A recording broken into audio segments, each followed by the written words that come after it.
ایک شخص بازار سے گزر رہا تھا کہ راستے کو عورتوں کی زیادہ تعداد سے بند دیکھا۔ اس نے ان کی طرف مخاطب ہو کر کہا، یہ لڑکیاں کتنی زیادہ ہو گئی ہیں۔ ایک عورت نے کہا کہ ہماری کثرت کو نہ دیکھ، کیونکہ ہماری کثرت کے باوجود لوگ بد کرداری میں مبتلا ہیں۔ غور کرنے کی یہ بات ہے کہ ہماری کثرت کے ہوتے ہوئے بھی تم لوگ بد فعلی میں مبتلا ہو جاتے ہو اور رسوا ہوتے ہو۔ اسی طرح اے صوفی، تو زمانے کی تلخیوں کی طرف توجہ مت کر، بلکہ اس طرف دیکھ کہ ان تلخیوں کے باوجود تو اس زمانہ پر جان کیوں فریفتہ کیے ہوئے ہے۔ جس تلخ امتحان سے تو گھبراتا ہے اسے رحمت سمجھ، کیونکہ وہ صبر و رضا کے ظہور کا سبب ہے، اور دنیاوی عیش و عشرت کو عذاب سمجھ، کیونکہ وہ غفلت اور اللہ سے دوری کا سبب بنتا ہے۔ ابراہیم نامی ایک یہودی بہرام گور کے زمانے میں تھا۔ وہ بہت بخیل اور حسیس تھا، مال خرچ کرنے سے گریز کرتا تھا، اس لیے نجات پانے سے رہ گیا۔ حضرت ابراہیم علیہ السلام نے اپنا سب کچھ اللہ کی راہ میں لگا دیا تو مقرب بارگاہ ہو گئے۔ انہوں نے دنیا پر لات ماری اور تکالیف برداشت کی تو ان کو آگ نہ جلا سکی۔ پہلا ابراہیم مال و دولت کی تلفی کی سوزش سے بچا، لیکن جہنم کی سوزش میں جلا۔ جس طرف مطلوب کے نہ ہونے کا خیال ہو ادھر چل پڑو تو مطلوب تک پہنچ جاؤ گے۔ طلب کے راستے میں الٹا فعل ہے۔ یہ ابراہیم جل گیا اور وہ ابراہیم علیہ السلام نہ چلے۔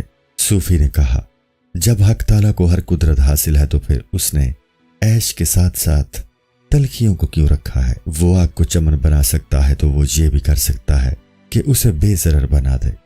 وہ خار سے پھول اور خزاں سے بہار بنا دیتا ہے تو رنج کو خوشی بھی بنا سکتا ہے۔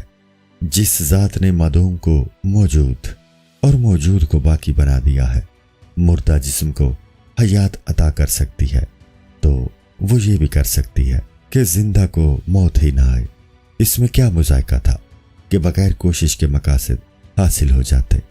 وہ یہ بھی کر سکتا تھا کہ کمزوروں پر شیطان کو غالب ہی نہ آنے دے۔ قاضی نے جواب دیا کہ اگر مضرتیں اور تلخیاں بالکل نہ ہوتی تو پھر امتحان باقی نہ رہے گا، جس کا ثمرہ اور نتیجہ آخرکار اجر اور روحانی کمال ہے۔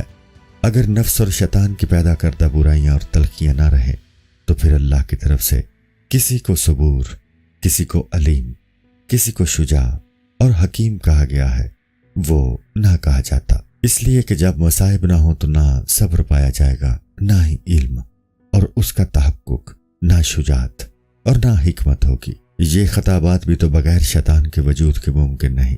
بہادر اور بزدل یکساں ہوتے، علم اور دانائی کا تحقق بھی جب ہی ہے کہ بے راہ روی اور گمراہی ہو۔ تو اپنے کڑوے کسیلے مزاج کی وجہ سے یہ چاہتا ہے کہ دونوں عالم برباد ہو جائیں۔ آخرت تو اسی لیے ہے کہ فضائل حاصل کیے جائیں۔ جب امتحان ہی ختم ہو جائے گا تو فضائل حاصل ہونے کے کیا معنی ہوئے؟ نہ یہ دنیا مزرعہ بنے گی، لہٰذا دونوں جہان ویران ہو جائیں گے۔ قاضی نے صوفی سے کہا، جو باتیں کی گئی ہیں ضروری نہیں کہ تمہارے لیے ہی ہو، یہ باتیں عوام کے شبہات دور کرنے کے لیے تھیں۔ اگر مصائب اور امتحان نہ ہو تو غفلت پیدا ہو جائے گی۔ دنیا کے مصائب برداشت کرنا آسان ہے کیونکہ اس زندگی کے ساتھ ہی ختم ہو جائیں گے، لیکن اگر اللہ سے دوری ہے تو اس کے مصائب دائمی ہے۔ جلد ششم، حکایت نمبر 48۔ رنج پر صبر کر لینا دوست کے فراق پر صبر کرنے سے زیادہ آسان ہے۔ بیوی نے شوہر سے نان و نفقہ کی کمی کی شکایت کی۔ اس نے اپنے کرتے کی آستینیں دکھائیں جو بہت میلی اور موٹے کپڑے کی تھی۔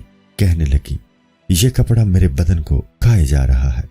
شوہر بولا، میرے مقدور میں جو کچھ ہے میں کرتا ہوں، بے شک یہ لباس گھٹیا ہے، اگر تو اس میں گزارا نہیں کر سکتی تو پھر الگ ہو جانا مناسب ہے۔ غور کر لے، یہ لباس بہتر ہے یا طلاق۔ اے تنگی کی شکایت کرنے والے، بلا اور فقر کا نہ ہونا جبکہ اللہ سے دوری کا سبب ہے تو بلا اور صبر کی تلخی زیادہ بہتر ہے۔ عبادت کی سختی اللہ کی دوری سے بہتر ہے، اس لیے کہ یہ مشکلیں عارضی ہیں۔ جب خدا اپنا کہہ کر پکارے گا تو ساری کلفتیں دور ہو جائیں گی۔ الہام کے ذریعے اللہ کی آواز کو ہر ایک نہیں سمجھ سکتا، لیکن اہل نسبت ایک قلبی سکون ضرور محسوس کر لیتے ہیں۔ اسی کو اللہ تعالیٰ کی پکار سمجھ لو۔ اس کو سمجھنے کے لیے مجازی عاشقوں اور معشوقوں کے بارے میں